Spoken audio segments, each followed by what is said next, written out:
दोस्तों, बहुत बहुत स्वागत है आपका अपने चैनल सचिन क्लिक पे। ये अकाउंटिंग टर्म्स का पार्ट 2 लेके हम आए हैं।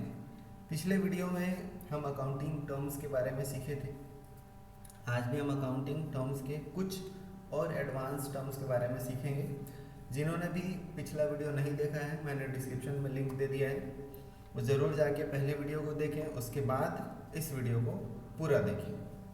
तो आज का जो हमारा टर्म्स है उसमें सबसे पहला जो टर्म्स है रेवेन्यू क्या है। जैसे कि यहाँ पे हम देख सकते हैं, व्यापारिक क्रियाओं से व्यापार को मिलने वाली धनराशि को ही हम रेवेन्यू कहते हैं। यानी कि सीधी सीधी भाषा में अगर हम बोलें तो जो सामान बेचते हैं, हम सेल करते हैं, तो जो पैसा हमको मिलता है वही हमारा रेवेन्यू है। जैसे हमारे पास एक पेन है, हमने उसको सेल कर दिया, चाहे वो कितने रुपए का भी बेचे हम, तो वो क्या है, हमारा रेवेन्यू है। ऐसे ही प्रॉफिट एंड लॉस मतलब लाभ या हानि। तो मैं अभी एक प्रॉफिट के बारे में बता रहा हूँ। तो प्रॉफिट क्या होता है, सिंपल यहाँ पे मैं एक एग्जांपल दे दिया हूँ, एक फॉर्मूला दे दिया हूँ, रेवेन्यू माइनस कॉस्ट। कि रेवेन्यू को कॉस्ट से अगर माइनस करेंगे तो हमारा या तो प्रॉफिट आएगा या लॉस आएगा। अब इसको समझने के लिए एक एग्जांपल से समझते हैं। मान लो हमने एक मार्केट से पेन खरीदा 10 रुपये का और उसको बेच दिया 15 रुपये में, तो आपको प्रॉफिट कितना हुआ, 5 रुपये। कैसे निकाले, रेवेन्यू। यानी कि हमने क्या पढ़ा, हम किसी भी सामान को अगर सेल करते हैं, बेचते हैं, तो उससे जो पैसा आता है वो हमारा रेवेन्यू है। लेकिन जो पैसा हमारा आया उससे हमारे परचेज कॉस्ट को अगर हम माइनस करते हैं तो हमारा निकल जाता है प्रॉफिट या फिर लॉस। तो जैसे कि हमने क्या किया, 10 रुपये का पेन मार्केट से खरीदा, उसको सेल कर दिया 15 रुपये में, तो जो 5 रुपये जो हमारा अलग से निकल रहा है वो क्या है, हमारा प्रॉफिट हो गया। इतना क्लियर है। तो रेवेन्यू और प्रॉफिट एंड लॉस में क्या डिफरेंट है, सामान को बेच के जो पैसा मिलता है, चाहे वो सामान को बेच के 10 वाला सामान चाहे हम 8 में बेचें, वो हमारा रेवेन्यू है। चाहे हम 10 वाला सामान 20 में बेचें, वो हमारा रेवेन्यू है। लेकिन रेवेन्यू को हम परचेज प्राइस से, यानी कि कॉस्ट जिसको बोलते हैं लागत, हम जितने रुपए में उस सामान को खरीदे हैं उससे अगर माइनस कर देते हैं रेवेन्यू को, तो जो हमारा निकलता है वो है प्रॉफिट या फिर लॉस। क्लियर है। अगला जो हमारा टर्म्स है वो है एक्सपेंडिचर। एक्सपेंडिचर क्या होता है, जैसे कि यहाँ पे देख सकते हैं, व्यवसाय में लाभ प्राप्त करने के लिए किया गया खर्च, जैसे संपत्ति खरीदना और कुछ भी, ये मोटे मोटे जो खर्च होते हैं ये सब एक्सपेंडिचर में आते हैं। सीधी सीधी बात में अगर बोला जाए तो एक्सपेंडिचर क्या है, व्यवसाय में होने वाले जो बड़े बड़े खर्च हैं, जो बड़े बड़े एक्सपेंस हैं। ऐसे ही देखो अगला टर्म हमारा क्या है, एक्सपेंस। एक्सपेंस और एक्सपेंडिचर लगभग सेम है, दोनों में डिफरेंट क्या है, जैसे कि जो छोटे छोटे खर्च होते हैं बिजनेस में, जैसे पेट्रोल का एक्सपेंस दिए, रेंट एक्सपेंस दिए, ये जो छोटे छोटे खर्च होते हैं ये होता है एक्सपेंस। जो लेकिन जो बड़ा बड़ा जो खर्च होता है, जो मोटा मोटा खर्च होता है, उसको हम एक्सपेंडिचर बोलते हैं। एक्सपेंडिचर जो होता है वो 1 साल से ज़्यादा के लिए हो सकते हैं, ठीक है, लेकिन जो एक्सपेंस है वो एक ही फाइनेंशियल ईयर में कंप्लीट हो जाता है। अगला जो हमारा टर्म्स है वो है इनकम। जैसे इनकम सबको ही पता है, इनकम क्या होता है, इनकम मतलब क्या होता है हिंदी में, आय। तो सीधी सीधी भाषा में बोले तो इनकम क्या होता है, रेवेन्यू और एक्सपेंस के बीच का डिफरेंस। यानी कि किसी भी सामान को अगर हम बेचें तो जितना रेवेन्यू हमको मिला और हमारे जो छोटे छोटे एक्सपेंसेस हैं, उन दोनों के बीच के अंतर को हम क्या बोलेंगे, इनकम बोलेंगे। तो इसका एक यहाँ पे फार्मूला लिखा हुआ है, revenue minus expense is equal to income. जितना भी रेवेन्यू हमारा जनरेट होता है, जितना भी रेवेन्यू आता है, उसको हम अपने एक्सपेंस, अपने खर्चों से उसको माइनस अगर करते हैं तो हमारा इनकम निकल के आ जाता है। चलो अगला है डेब्टर। बहुत लोग कंफ्यूज होते हैं डेब्टर क्रेडिटर क्या होता है, DRCR तो मैंने पिछले चैप्टर्स में क्लियर कर दिए हैं। डेप्टर का मतलब होता है देनदार। डेप्टर का मतलब क्या होता है? देनदार। देनदार क्या होता है? तो सबसे पहले ये देख लेते हैं कि देनदार किसको बोलेंगे।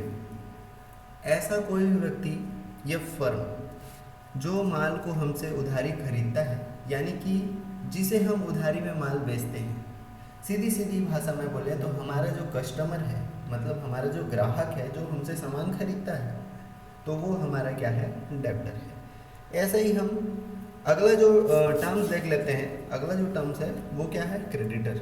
ठीक जस्ट इसके अपोजिट, जिस किसी से भी हम माल खरीदते हैं, यानी कि वो कोई व्यक्ति हो सकता है या फर्म हो सकता है, जिस किसी से भी हम उधारी में माल खरीदते हैं वो हमारा क्या कहलाता है? क्रेडिटर कहलाता है। क्लियर है? अगला जो हमारा टर्म्स है रिसीवेबल। रिसीवेबल क्या होता है?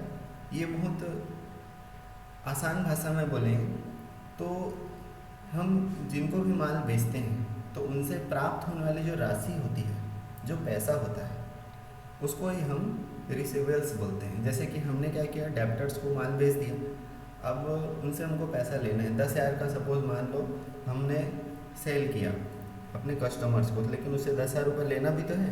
तो वो जो 10,000 रुपये जो हमको लेना है वही हमारी क्या है? रिसीवेबल्स है। ऐसे ही अगला जो हमारा टर्म्स है पेबल्स, मतलब देयताएँ, जो हमको देना है। तो देना किसको है? जिससे हमने परचेज किया है। हमने किससे परचेज किया है? क्रेडिटर से। ठीक है, तो क्रेडिटर से जब हमने परचेज किया है तो हमको भी तो उसको पैसा देना ही है, तो इसलिए उसको हम क्या बोलते हैं? पेबल्स। अगला जो हमारा टर्म्स है आउटस्टैंडिंग एक्सपेंस। आउटस्टैंडिंग एक्सपेंस के बारे में मैंने पिछले चैप्टर्स में थोड़ा सा बताया था। अभी देख लेते हैं क्या होता है आउटस्टैंडिंग एक्सपेंस। जैसे कि यहाँ पे देख सकते हैं बकाया खर्च। सीधी सीधी बात में यहाँ पे पता चल जा रहा है, ऐसा कोई भी पेमेंट जो देना बाकी होता है और जो कि गुड्स के अलावा है। गुड्स के अलावा मतलब जैसे कि हमने कहीं से सामान खरीदा, गुड्स खरीदा, तो उसको देना है, वो तो पेबल हो गया, क्योंकि क्रेडिटर को दी जाने वाली राशि क्या है? पेबल है। लेकिन ऐसा कोई भी पेमेंट देना बाकी है जो गुड्स के अलावा है, उसे हम आउटस्टैंडिंग एक्सपेंस कहते हैं। जैसे सैलरी पे करना है, इंटरेस्ट पे करना है, रेंट पे करना है, तो ये सब क्या में आ जाएगा? इसको हम क्या बोलेंगे? आउटस्टैंडिंग एक्सपेंस बोलेंगे। ऐसे ही अगला जो हमारा टर्म्स है, अगला हमारा टर्म्स क्या है? ठीक जस्ट इसके अपोजिट, आउटस्टैंडिंग इनकम, बकाया आय। तो सीधी सीधी भाषा में बोलें तो ऐसा कोई भी पेमेंट जो लेना बाकी है जो गुड्स के अलावा, ऐसा कोई भी इनकम जो हमको लेना बाकी है, तो वो क्या है? Outstanding income. अगला जो हमारा है टर्म्स बैड डेब्ट्स। ये क्या होता है? बहुत लोग कंफ्यूज होते हैं बैड डेब्ट्स क्या होता है। तो देख लेते हैं। डूबत ऋण, नाम से ही पता चल रहा है, जब भी किसी डेब्टर से कोई पैसा वसूल नहीं होता है तो उसे हम बैड डेब्ट्स कहते हैं। सीधी सीधी भाषा में अगर समझें तो हमने इसी फाइनेंशियल ईयर में, अपने इसी वित्तीय वर्ष में अगर किसी को पैसा दिया है या किसी को कुछ सेल किया है, मान लो सपोज मान लो 5,000 का हमने किसी कस्टमर को सेल किया है, लेकिन अब वो 5,000 रुपये हम उससे ले नहीं पा रहे हैं, किसी रीज़न से वो हमको इस साल नहीं दे पाया वो 5,000, तो वो क्या होगा? उस फाइनेंशियल ईयर के लिए बैड डेब्ट्स कहलाता है। क्लियर है? जैसे यहाँ पे डेफिनेशन हम देख सकते हैं, जब भी किसी डेब्टर से कोई पैसा वसूल नहीं हो पाता है तो उसे अप्राप्य राशि को ही डूबत ऋण खाता यानी कि बैड डेब्ट्स कहा जाता है। उस वित्तीय वर्ष के लिए वो क्या होता है? बैड डेब्ट्स कहलाता है।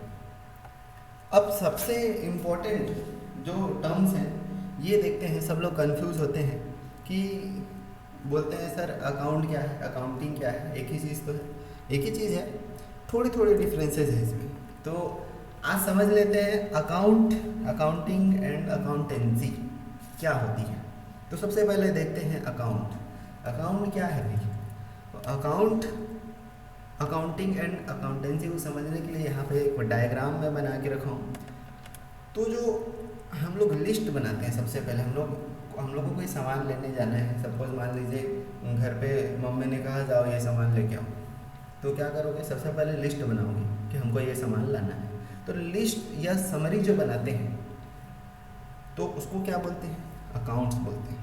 अब अकाउंटिंग क्या है, एकदम इजी लैंग्वेज में मैं समझा रहा हूँ। अकाउंटिंग क्या है, प्रोसेस ऑफ मेंटेनिंग। हम उसको मेंटेन कैसे करेंगे, हम कैसे उसको मेंटेन करके रिकॉर्ड करके रखेंगे, क्या हम खरीदे, कितना हम खर्च किए, इसको जो मेंटेन करने का जो प्रोसेस होता है उसको हम बोलते हैं अकाउंटिंग। तो अकाउंटेंसी अब क्या चीज़ है, अकाउंट समझ आ गया, अकाउंटिंग समझ आ गया, अब ये अकाउंटेंसी क्या है। ये जो अकाउंटिंग जो है, इसको मेंटेन करने का जो प्रोसेस है, इसकी जो स्टडी होती है, इसकी जो पढ़ाई होती है, इसी को बोलते हैं अकाउंटेंसी। स्टडी ऑफ अकाउंटिंग, कि हमको कैसे अकाउंटिंग करना है, इसकी जो स्टडी होती है इसको बोलते हैं अकाउंटेंसी।